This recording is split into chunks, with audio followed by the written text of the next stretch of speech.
Hello and welcome to Thrive Live. Today I'm in Norfolk at Norfolk Deaf Festival with some wonderful ladies. Yeah, you can see around me, we've got loads of people here at the festival. Seeing what here, we've got loads of different things here. We've got a special discussion today talking about a particular program on Lumo TV called Open Your Eyes, the battle for education. I just wanna thrive here, grow into my space and boom. Don't just wanna survive here. We're gonna see each other through. The world is for me and you.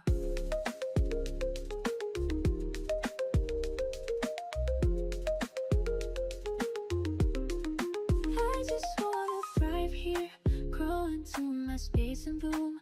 Don't just wanna survive here. We're gonna see each other through. The world is for me and you.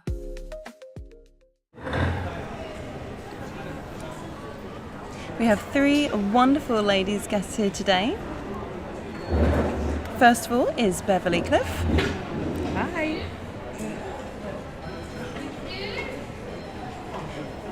Then we have Simone Seamarks. Hi.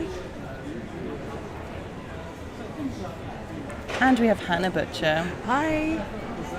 Oh, welcome everyone here today to Norwich. It's beautiful seeing all these people around. Oh, yeah. And it's great because it's linked to the programme as well. So we've got lots of parents of deaf children here today at the festival. Have you been enjoying it? Yeah, I've enjoyed it so far, yeah. I think there was a gap of 3 years and it's back again, so I'm really happy to see it back. Yeah, I think the festival's really important. Yes, it's actually my first time here today. I'm volunteering as part of the Norfolk Deaf Festival team. So actually I'm a regular, but obviously, like Beverly said, it has stopped for the past 3 years. So it's brilliant seeing it, sort of the old and the new. It's lovely to see, a local deaf festival and all the parents of deaf children coming here today. That's great. So, deaf children, that's what the programme is focused on. So overall, what did you think? Mixed, really. I wasn't surprised, to be honest. Yep, so we've got the EHCPs. I've got 2 deaf children. So that's called an Education, Health and Care Plan, like a statement, I suppose. And that's what the school and the policy should be following because it's got the children's needs. So you have 2 deaf children yourself, so you've been through this. So when you watch the programme, some of this you've probably thought, I've seen this before, I've got experience of this. But were you shocked at all? Yeah, I was shocked at the percentage. I think it was it 70 or 80%? Like they fail the first time? I think there's 2 levels of support. Not meeting the assessment and they fail the first time. Yeah, that's right, because you've got the 2 levels of assessment and it's great. It's just, why are they failing at the first stage? This is supposed to be there to support deaf children and it's not supporting my deaf children's needs. So the statistics are sort of 75%. Unfortunately, I can see that matching in the community. So you feel empathy for the parents on the programme then, right? Yeah, definitely. And what about you two? What do you feel overall? So I found it interesting. The facts, really. I've not really heard much about it before. I was shocked, really shocked. Like 78%, like why? It should be a lot more. Yeah, so I've actually been involved in the campaigning in the past. And honestly, there's a lot of parents who have come to me who are struggling, who are worried, who are concerned. And I wish it wasn't, but I can see that the issues are still there. Oh yeah, you've been campaigning for a long time, haven't you? Oh, a long, long time. And I've thought and I've planned and we've tried to push local government. We've tried to make them aware of what's going on, of the situation for deaf children and what deaf children are going through. It's not just about money, it's about the deaf child at the centre of this. So before we start talking about some questions, if any of the viewers have any questions and you want us to talk about them, you want us to share, you can share with us as well.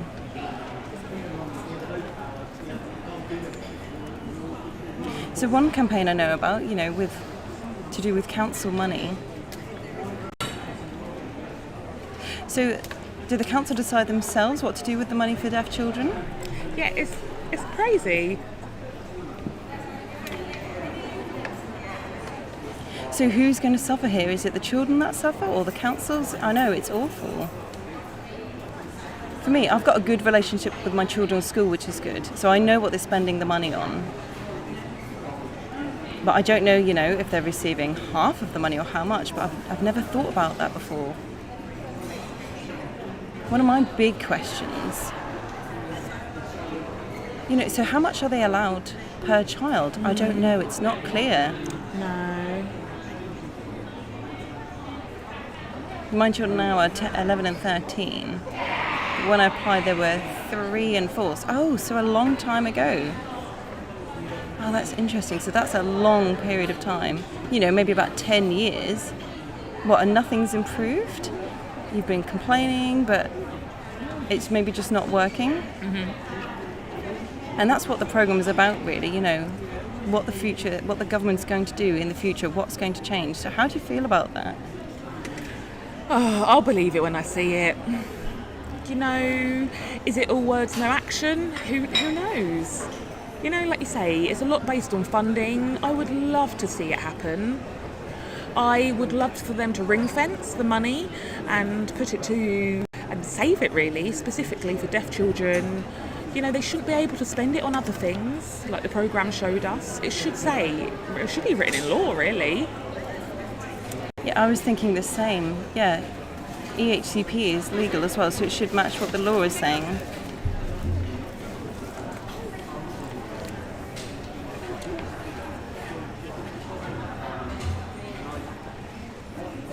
That program really got me thinking. Mm-hmm.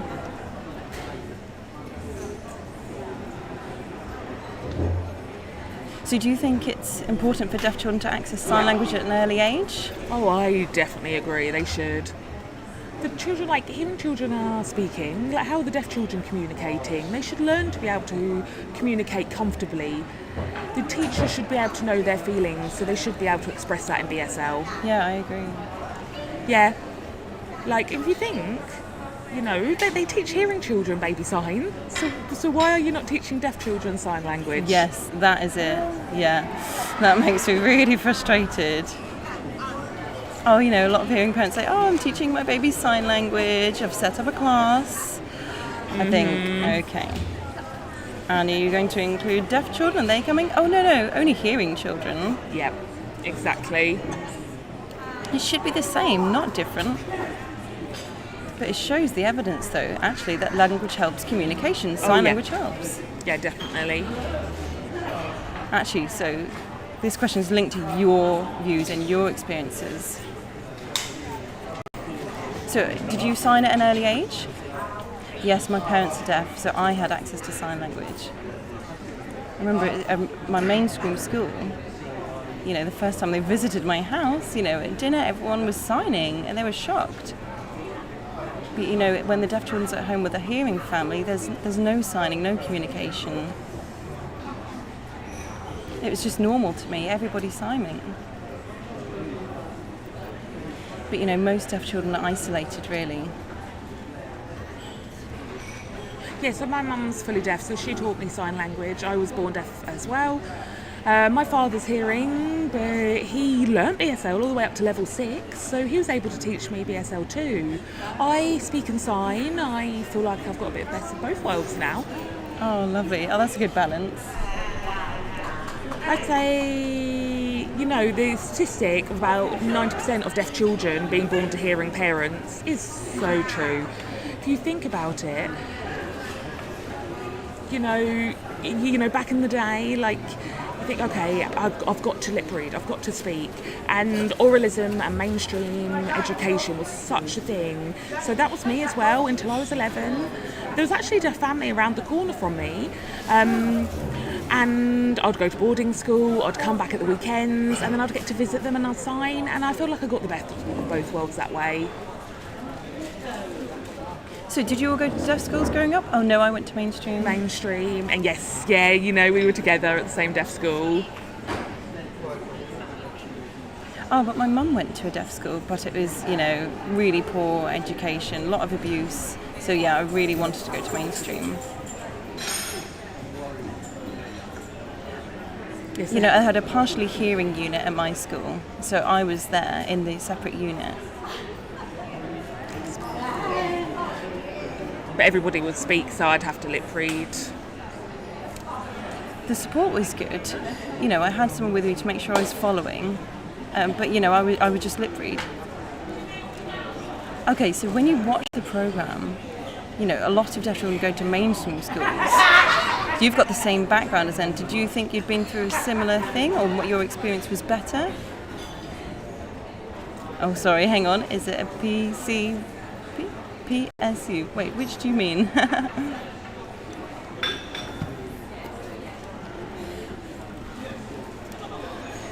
No, they didn't have EHCP plans back when I was a kid, I don't think. But my school had a deaf unit, but most, they're really reducing now. In my unit, there was the last one. There was only 3 of us, and then it closed down. So it was just us 3. When we left, the unit closed. So there wasn't a deaf unit afterwards. Some more deaf children were out in mainstream schools in isolation.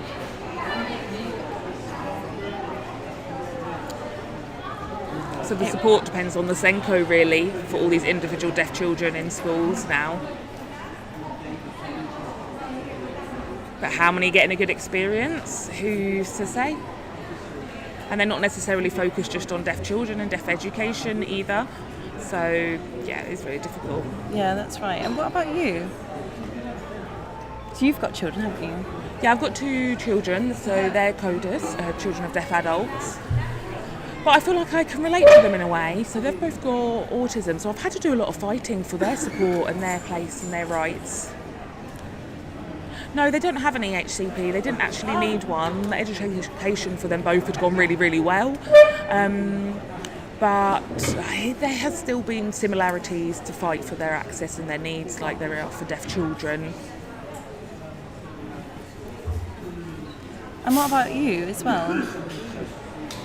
Have you been involved in a lot of campaigning? So my son is now 18 actually. I had to fight a lot for him. Yeah, he's fully deaf as well. And he also went to a mainstream school. And they had a CSW, a communication support worker. So I went to the council and I asked for funding and asked for support. And they could see that he was deaf and then he needed support, and that was back at primary school, it put in place. I think I got lucky really. He had a couple of communication support workers, my son really liked him, he had good support. I felt like I didn't have that when I was younger. I just had a deaf unit, the PHU, that was it. There was no interpreters, there was no extra support, nothing like that. Oh, that's really interesting. Yeah, my primary school was the same, had a second unit, but my secondary school was a deaf school, so it was different. So at the same time, the mainstream school didn't have the separate unit. So how did you feel? What was your perspective on that experience compared to a deaf school experience? I both have teachers of the deaf, and every 2 weeks they come in to visit. Well, I was really lucky to have a deaf unit in my local school with a speech and language therapist. For maybe children that were nervous to speak or spoke too fast, so that she would help improve their language.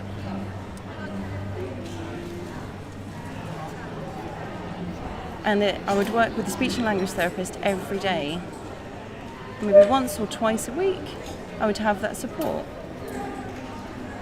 But they need deaf awareness training from a deaf organisation. All the staff should be included. Yeah, all should have deaf awareness training. Does that mean, do they learn sign? Because otherwise how do they communicate, Yeah, so both my children are fully deaf, but they can speak as well. That's called total communication. So a mixture of BSL or SSE, but they prefer to speak. So if they meet deaf family members or my parents, they can sign, that's great, and they can adjust their communication to the other person's needs.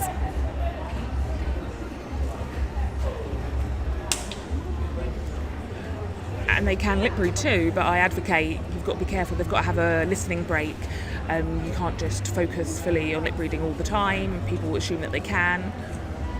And what if their cochlear implants broke, or the technology wasn't working, or they were swimming, things like that. So I have to remind them to have a mix, a balance.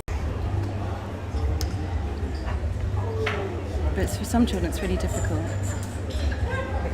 Yeah, so my son was at a mainstream school, but they had a deaf unit too. So originally we lived in Milton Keynes and had support there. But it was difficult with sort of friends and relationships. He didn't really have support to be involved with the hearing community. But we moved here about 5 years ago, and I was looking for a school for a while. And it took 8 months because there was no support. I would go to different schools and check what support they had, and it literally took a year in the end. But now he's gone to college and he's getting on really well there. But I feel like, why is it 8 months? That's awful. Oh, that must be so frustrating and worrying for you. Really frustrating. 3 schools said, no, he can't, we don't have support for deaf children, no, we won't take him. And that was not nice to hear. They should try and offer, or suggest this other school does, or a different placement, but that was really frustrating. Have you got other deaf friends who have deaf children as well, or hearing parents with deaf children campaigning as well? I still see it happening. I still get told stories happening time and time again. It's really bad that everyone's having a very similar experience. Even if they're under different councils, it seems like the councils are acting in a very similar way. It seems to be very funding based. Councils are having a lot of cuts. There's a lot of cutbacks that have been made, and then the support for deaf children isn't happening. Oh, I think we've got a question here from the viewers. Do any of the panel know any deaf teachers?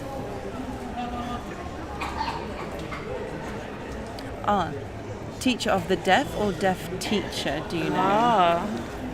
Okay. So teacher of the deaf,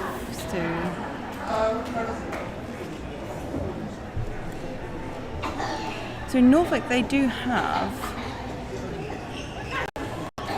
Norfolk Sensory Services that will provide a teacher of the deaf. I think one's profoundly deaf, one's deaf, and one's oral lip reader. And there is another hearing person too who is hearing well, signs beautifully.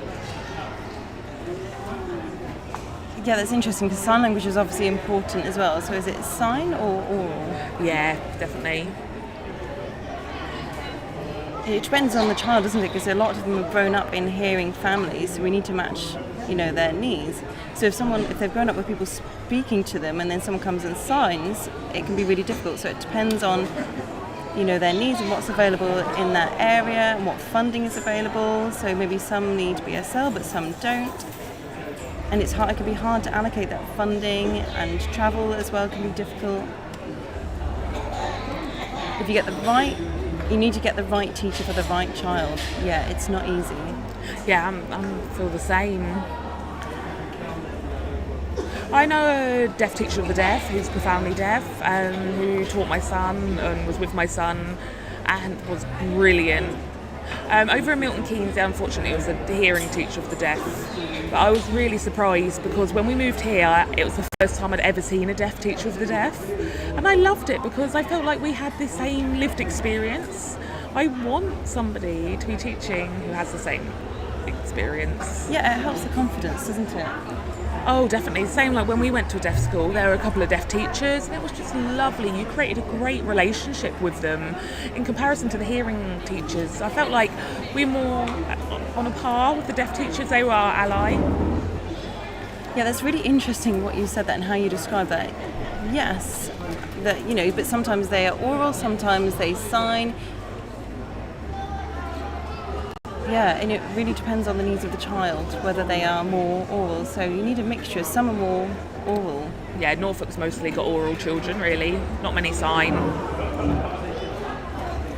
Well, I grew up with deaf parents, going to deaf club, and was involved in the deaf community. Yeah, that's important for me as well. Yeah. My parents are hearing, but they signed. And, I got to meet other deaf adults, and Lovely. I got to watch them sign, which was great. In my area near Luton, they did have a deaf club, which was great, and deaf units as well. So all the deaf children would go there. And it was just normal. And I got to meet deaf adults and deaf children and talk to them, and they gave me advice and tips and gave my parents advice and tips. Because, I feel like it's good for deaf children to go to, or do you feel deaf children should go to deaf club? Yeah, definitely. I think deaf clubs should be adjusting to deaf children though, because when I went, it was mainly based for adults. So I'd see everyone signing, but I would just be there a bit bored, and I'd try and play football, and then get told off for playing football. So I think things have improved now because there's more activities out there for children to do. Yeah, I know what you mean. Yeah, the same experience for me as well. The adults had to be really patient, and try and kick everyone out at the right time. Yeah. This is why today is important, because a lot of parents can come and see that there is a deaf community. And all these deaf adults here, they're great role models. Oh, yeah, definitely. I remember, growing up, there was hardly any deaf adults that I knew. I would ask my mum, am I going to die young? I've never seen a deaf adult, so I didn't realise I would live until adulthood. So it's great now for deaf children to see plenty of deaf adults. So how old were you when you finally saw a deaf adult? About 8 or 9. Oh, wow, that is really late. Yeah. Again, because I was from a hearing family, obviously quite common. So how did you cope? I don't know, no. I don't know how, sorry. I managed. I think thanks to my parents, they were really good support for me. Oh, so I'm interested to know, so thinking about that programme that we've all watched,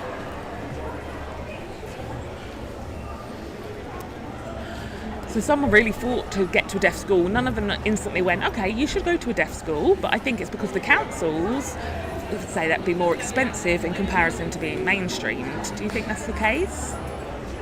I'm not sure. I think it's evidence-based. Yeah, it's interesting because they get the funding for the teacher of the deaf. That's quite expensive compared to... There's a lot less funding for other things. You have to pay for the teacher of deaf to visit the school. But is it the council that get the funding? So I think, or is it the government that controls the budget? But I don't think it covers the travel time.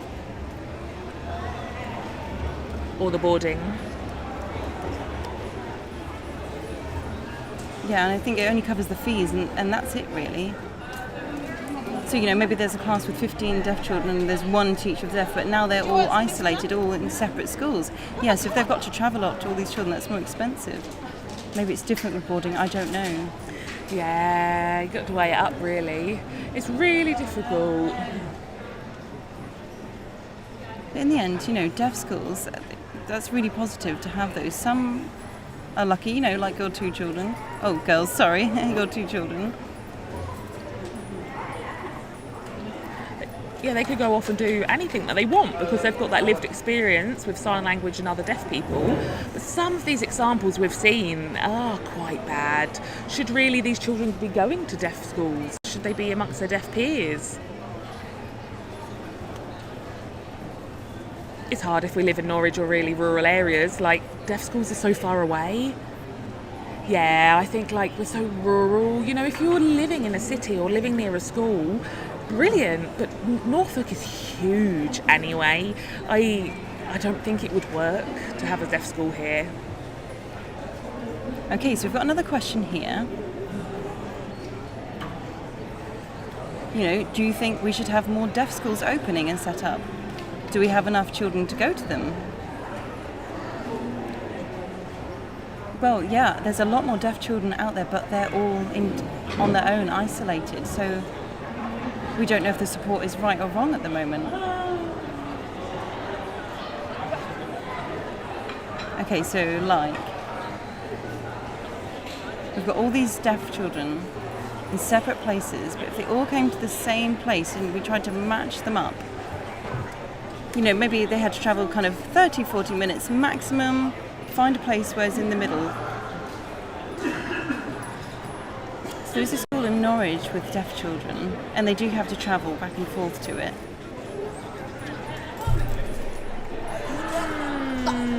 I'm just trying to think, come on, I want to know your views. Do you think this is a brilliant idea?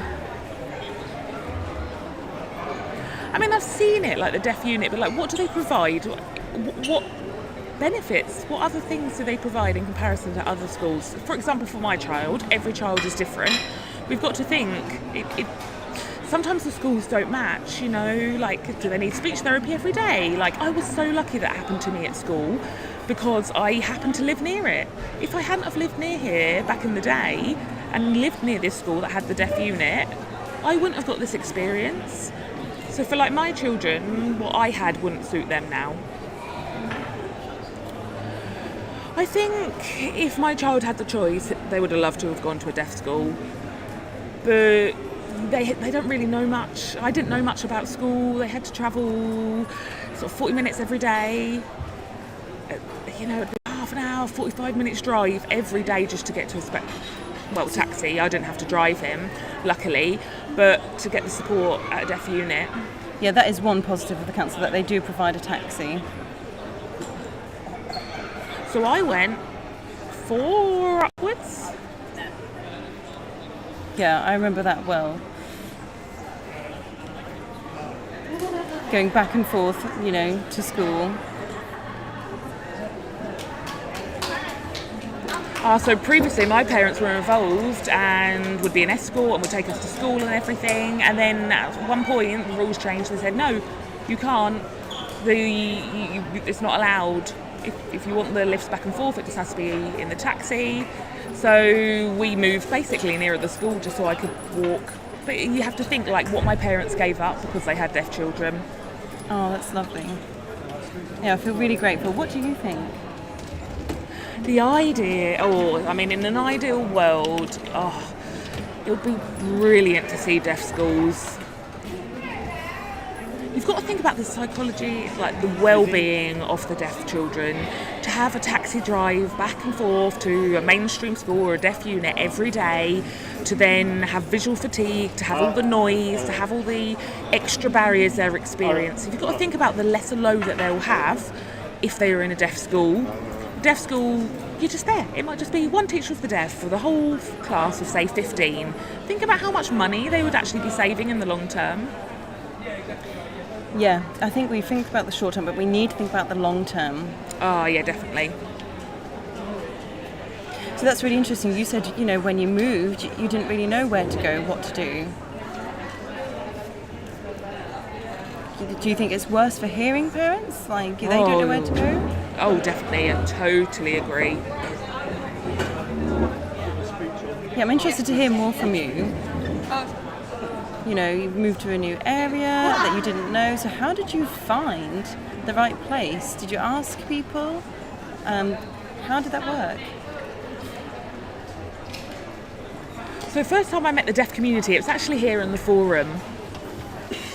It was, I think, Deaf Celebration Day 2 or 3 years ago.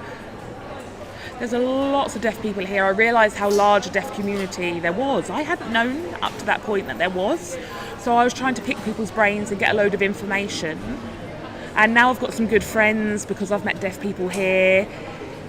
If it hadn't have been for that, I wouldn't have known the deaf community. I would have been quite isolated.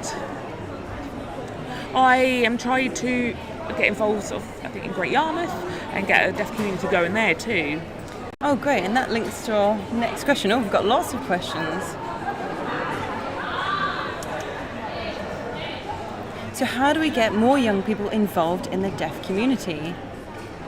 We need to get more involved. You are right. We have to reach out there's so many out there, but it's trying to think about how do we reach the deaf people. Some deaf children don't want to be involved.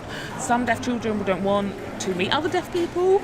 Sometimes they just don't want support and want us to go away. But we've got to think, how can we help them? Yeah, so there's Deaf Connections in Norwich who have funded their project. And they've done like youth clubs and have tried to get a lot going in Norwich for the deaf community. But getting information out there to the parents is quite difficult. So how do we pass that on to the parents? Some parents maybe think, oh, my child's not deaf enough. It's sign language users only. And if it's different for the people that have got deaf parents, maybe they feel different. Or maybe they don't accept the child as deaf. Yeah, I've seen this a lot. Yeah. A lot. So it can be sort of the medical world can take over. Audiologists say, something's wrong, or your child has a hearing loss, and then the child's deaf, and the parents then become afraid. The hearing parents might never have heard of a deaf child, and I think there's a lot of stigma over that. Really, they need a deaf person involved to support the families from the start, and then I think we would see the benefits of that in the deaf community. I remember always going to the audiologist myself, and or there's that famous thing of taking the child to the audiologist and they say, I'm sorry, they're deaf. Oh, yeah, exactly.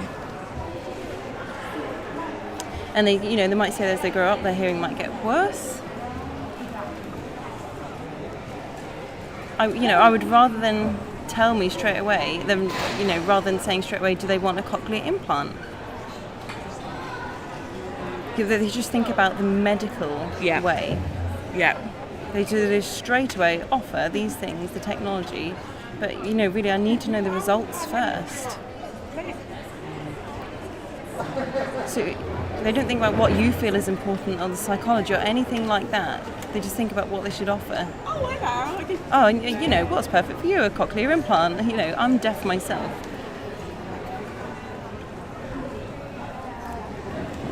Yeah, and if you were a hearing parent and this was your first experience of the deaf community or deafness, and somebody's telling you need cochlear implants for your child, you'd be like, oh, okay, this is all the medical model.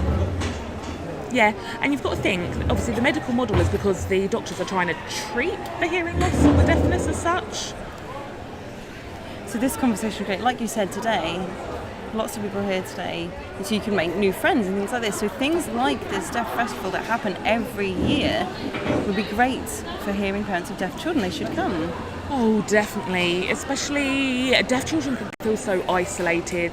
They might not have many friends. They might not know who else is out there. And we want to encourage them to build those friendships. They need to build their deaf identity as well. It doesn't matter if the parents are hearing. The child is deaf and should... Yeah, you're spot on. Spot on. Oh, we've got more questions. Oh, interesting.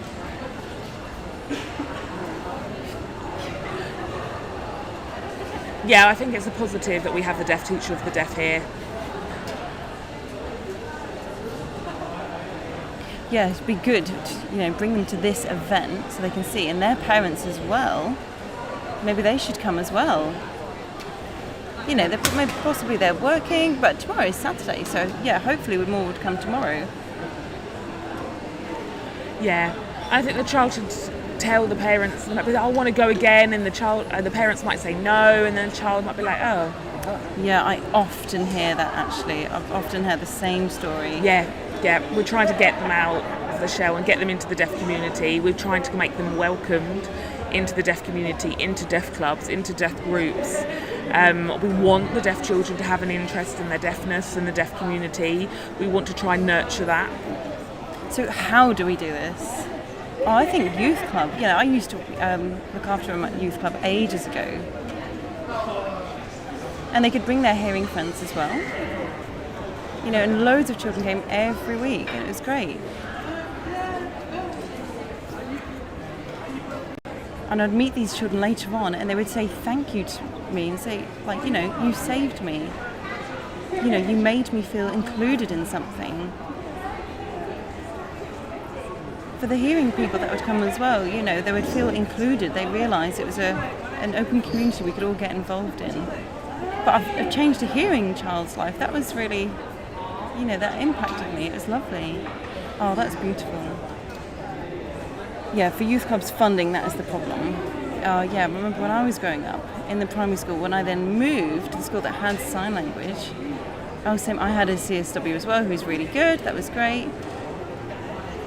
And it, you know, the CSW would help me communicate and interpret for me. And now some of them have become interpreters, which is great. Yeah, I think a lot of them have become interpreters, yeah. Oh, there's lots of people mixing around here. I don't know how they're coping in this heat though. Oh my gosh, it's so hot. And I'm in the direct sun here, I'm melting. Here you go, do you want one of these to fan yourself? Oh, lovely. Thank you for that great discussion. That was a really interesting topic, and I really hope the viewers, you know, carry on campaigning about this. We need to think about how we can change things. We just have to keep fighting. You know, I had to fight. You know, when those assessments failed, I had to fight. Because it's my children's rights. You know, a lot of parents, when they get told no, they just give up. But actually, yeah, you have to keep fighting. You know, some of these children don't have any HCP or a statement or whatever it is. So if they don't fail that, they need to fight. Oh, I agree. We all need to fight. We shouldn't give up. Your child is important. We've got to think about your child's future. And you need to be active at supporting the communication. Yeah, don't take no for an answer. Yes, that's it. That's right.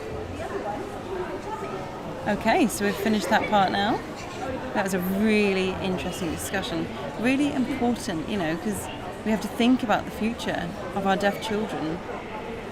Think about their feelings. You know, the government and council need to look at them and realise what impact this is having on them. Okay, now for a different segment on women's health. It's still Thrive, but it's called Thrive Health. So, what is it?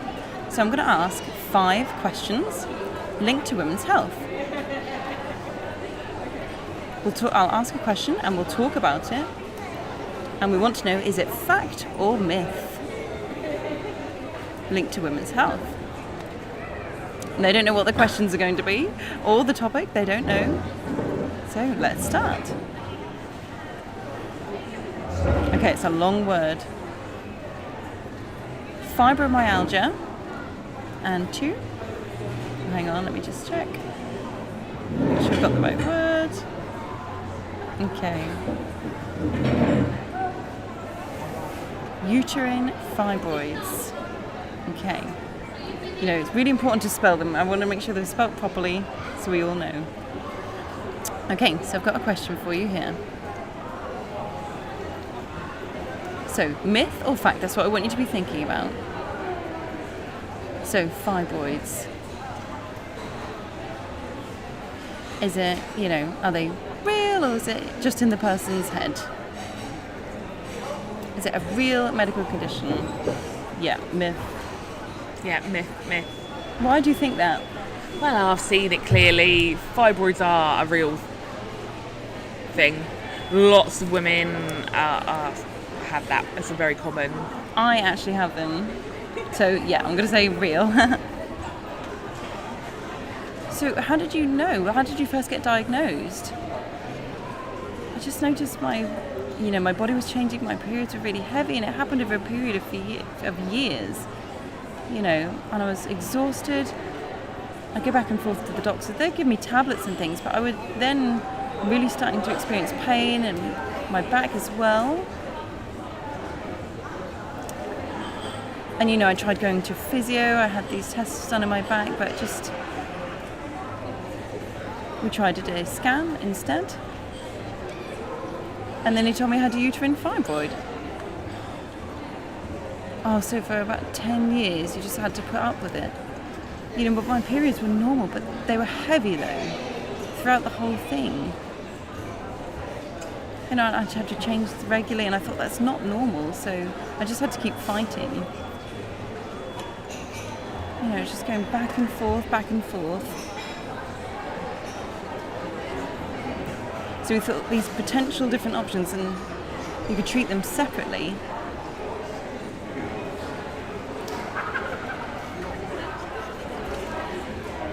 But the problem is, they look at everything individually. They're not looking at the whole thing as a whole, and everything's treated as separate issues.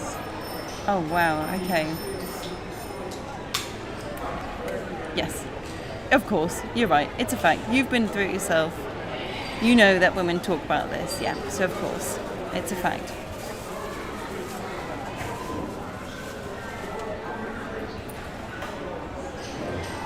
So fibromyalgia is a recognised chronic condition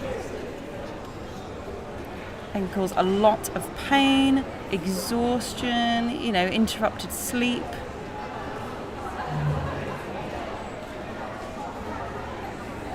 And cognitive difficulties as well. So yeah, it's definitely that's not something made up. They are all linked together, and mental health as well. Interesting. Mm-hmm. Okay, next question. Question number 2.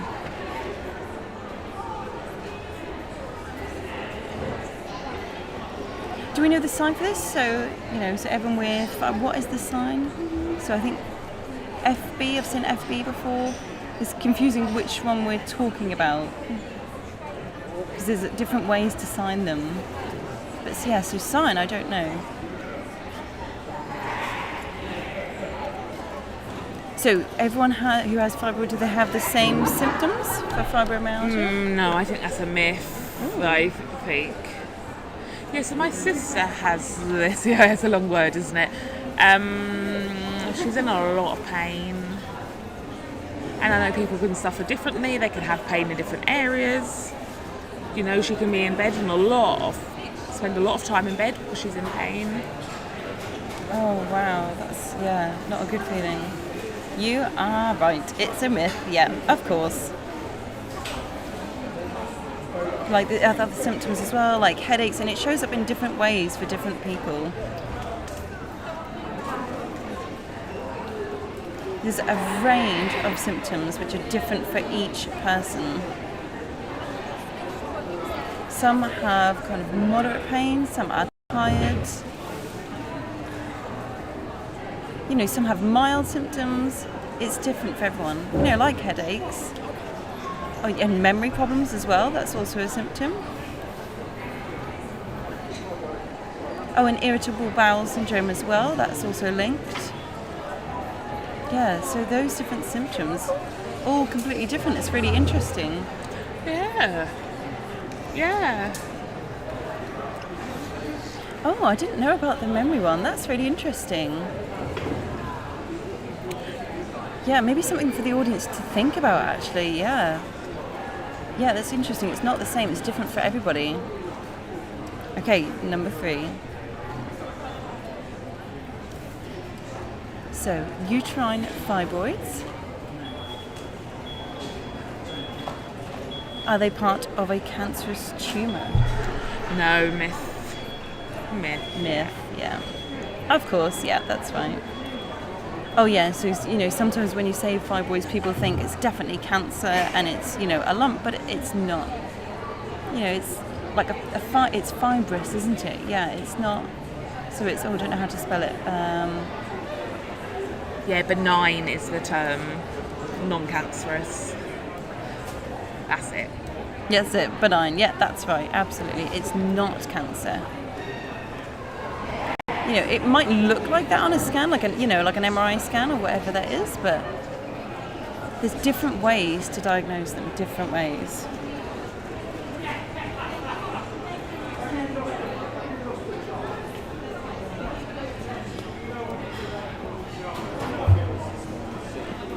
It's really rare, actually, that they become cancerous. Really, really rare. Very low percentage of them become cancerous. Very rare.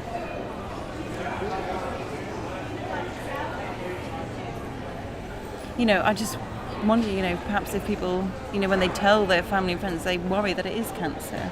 Yeah, you need to explain it's not cancer. If people don't know anything about it, then maybe they worry, maybe they think, am I going to die? Also that word non-cancerous, the word cancerous is still there and it can make people panic, but they just ignore the non part. And that word benign, it's not always clear what that means. Yeah. But they see the word cancerous, it's medical jargon, it's confusing and worrying. And I remember, I saw a program actually, and it had a real visual explanation of what it was like in things growing, and you could see. And there was one lady she was pregnant herself.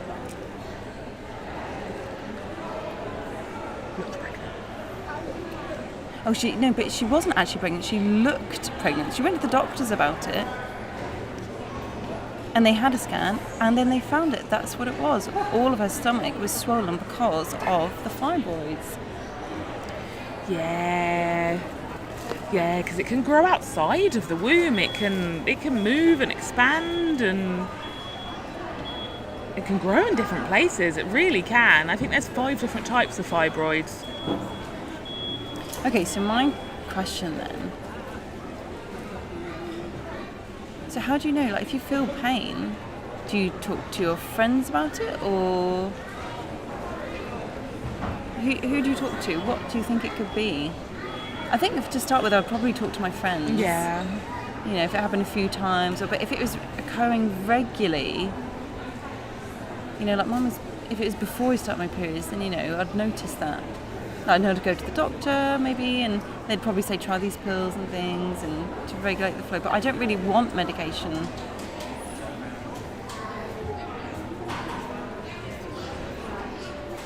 But that's their job. I don't want to sound cheeky, but that's, the doctor's job is to help you. I've tried different GPs and they all give me different information. Mm-hmm.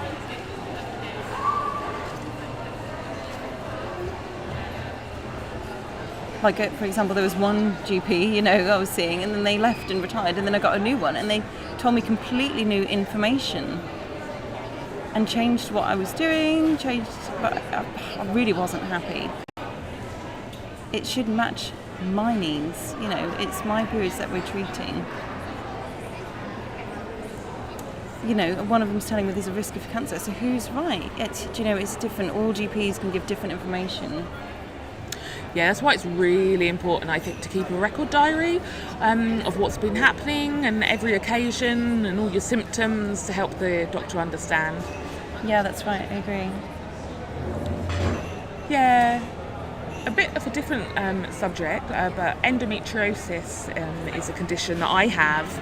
And over 14 years I was in pain. I didn't have a diagnosis. I went to the GP many a time and they said, no, you're fine, you're not in pain, it's not serious. And I was fighting. So for 14 years I was fighting my corner before I got a diagnosis. They then did some checks. I said I want a hysterectomy, I don't want any more children, and they said, oh no, you might want another child with the same father.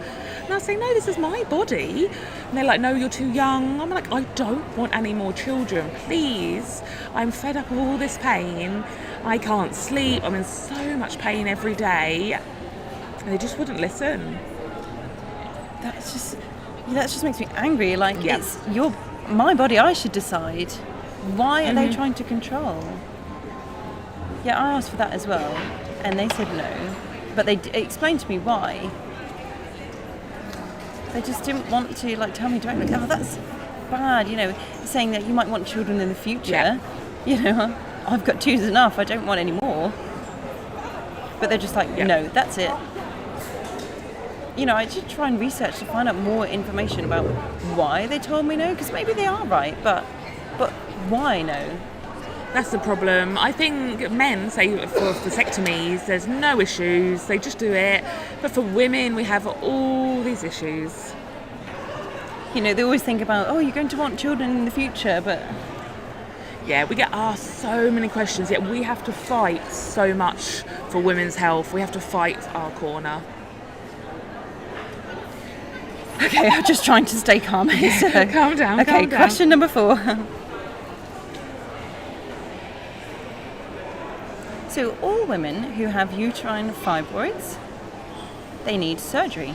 Fact or myth? No, No, myth. Okay. I'm not sure. I'd say it depends.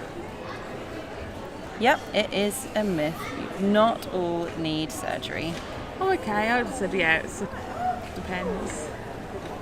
Oh, I suppose it depends. You know, you can have all these different symptoms. It's the cost probably. It's related to the cost, I imagine. Oh, there's probably other risks involved as well. I don't know. You know, I know some, you know, have cancer perhaps, but it's really, really, you know, some have people who have cancer, but it's really small and they don't have surgery. And, you know, like some people, they just leave it because it's not going to spread or anything. They just have it checked regularly and it's fine, and you know, they know it's still there. And maybe the same as fibroids. You know you have it and you could just leave it. Yeah, I think you need to be in tune with your body, and yeah, I think it depends on what's happening. You know, because many fibroids, they do have lots of symptoms, but perhaps don't need treatment. So, but treatments include things like medication.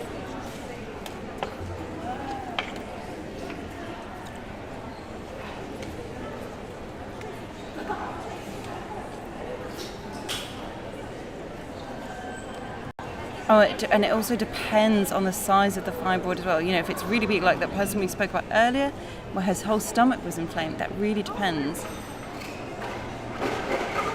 But you know, like, so, but they looked pregnant. Yeah, so fibroids at a young age, that's difficult.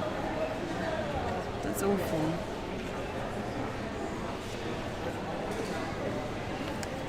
Yeah, I feel like people aren't getting justice for their age. How old are you? So, my pain started when I was 14. And when I was pregnant, it felt a lot worse after that. And that got me questioning what is going on. And that's when I started going to the doctors, and they kept saying there's nothing wrong with you. It's just your periods. It's just your periods. It's going to be like this for life. There's nothing wrong. There's nothing wrong. And I said there was. I said something has to be happening here. So it's interesting. So you were 14. So you were a teenager. So they probably just thought, oh, she's making it up. She's 14. It's just, you know, emotional changes and things like that. Or normal. They just kept saying it was normal. You know, we should have like an MOT where they check everything. And they just think, oh, for pain, we take tablets and that's normal. But periods aren't actually supposed to be painful. I only learned that recently and I was really surprised. So why are we all putting up with it? Mm-hmm. We just think it's normal. We just take medication, heated pads, etc., etc. Well, you know, these medication, it earns companies a lot of money. Mm-hmm. It just needs to change. It's not enough.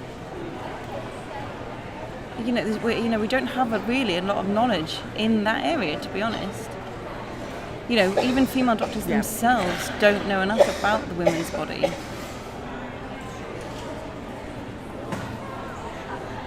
You know, a medical store, everything they look at, they're always male bodies that they use to learn from. But really, they should do that with women's bodies as well. We need so much more research in women's health. Yeah, when you think you want to go and see a GP who specialises in women's health, my surgery has one and it's brilliant. They're so knowledgeable about a range of things, and that's brilliant. That should be the way. But there's so many other places and women who are struggling. Yeah, I did find a good doctor, but then they retired. Oh, that's so frustrating. Because maybe that good person could influence the others. You know, perhaps they've been taught in a different way. You know, others have been taught in different ways, and but they all think that their way is right. So everyone's different. You know, I suppose like school teachers, they're all different, aren't they? Yeah, and they don't know everything. And, you know, I don't know everything either, but they don't like being told they're wrong. Yeah, that's true. I think, you know, now things are different. Yeah. Okay, I've got one more question for you.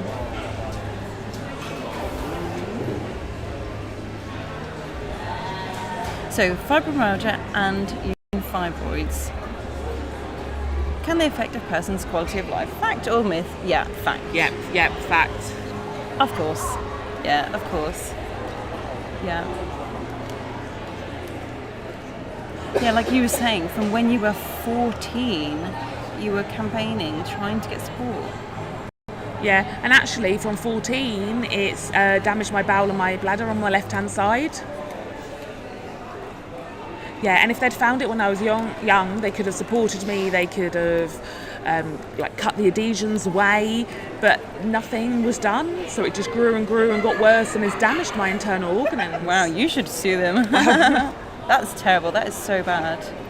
Well, I could try, but I doubt I'd ever win. Just like they're trying to cover it up, I guess. You know. Well, thank you so much for sharing all of that. It's been brilliant. You know, hopefully, so fibromyalgia and fibroids, maybe you can have a think about that yourselves at home, and, you know, maybe men need to think about women's pain as well and how they can best support them. Okay. We're going to pause this now for some adverts from Signwell.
Okay, so we've had a really good discussion, and that everyone shared their opinions on these quite serious topics.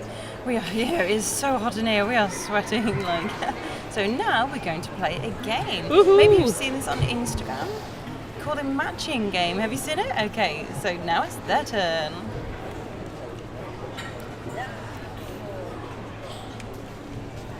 Okay, so we've got the same numbers. From the past 2 games, they did them in 35 goes. So you need to beat that. So you need to work as a team to try and match the drinks. I'm just going to give you some numbers, like, you know, like 1 or 2 match, etc., etc., and you've got to try and get them right. So, okay, so who's first? Me? I don't know.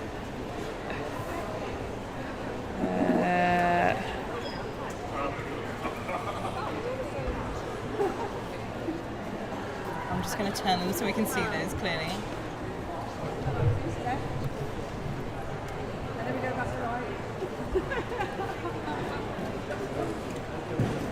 Okay. Okay, so you see what we've got down here.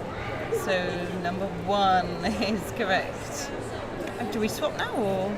Oh, you can help each other. Okay, so So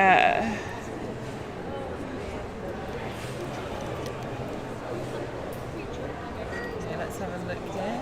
None of them are right.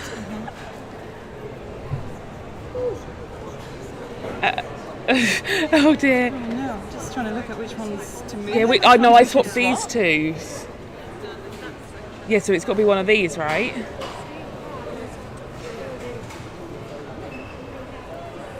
Maybe like this. Okay. 1. Oh, is it the same one or a different one? That's the question. Maybe we could swap these. Okay, 2 points. Hey, okay. Okay, we'll leave that one there. Oh wait, no, which do we move? I think from memory, was it that one? That's right and that's wrong? Maybe we should swap those. No, I think that was first, maybe? No, it was that. Let's swap these two. Okay. Oh no, you've gone back to 1. Okay, it's got to be those then. I just don't know which one is right. Should we swap those two? What, these two? Swap these? Yeah, let's give it a go. I think so. Oh no, actually, no, let's put this one here.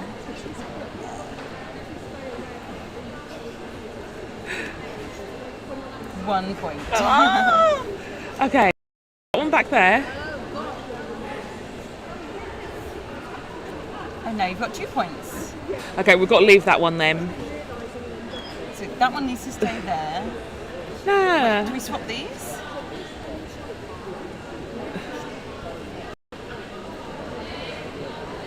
Let's have a look. 1 point. They're back then. Got to go back.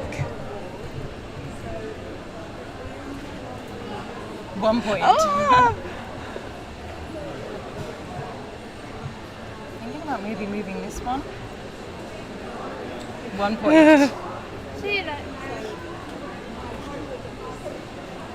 Oh, 3 points this time. Oh, okay. I think it's those ones. 2 points now. Okay. So it's this one. It's got to be this one.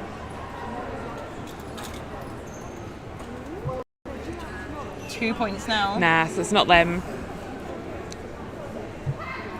Yeah. That one there? Yeah, do that and then. Hey! Done it. Well done, everyone. Well done.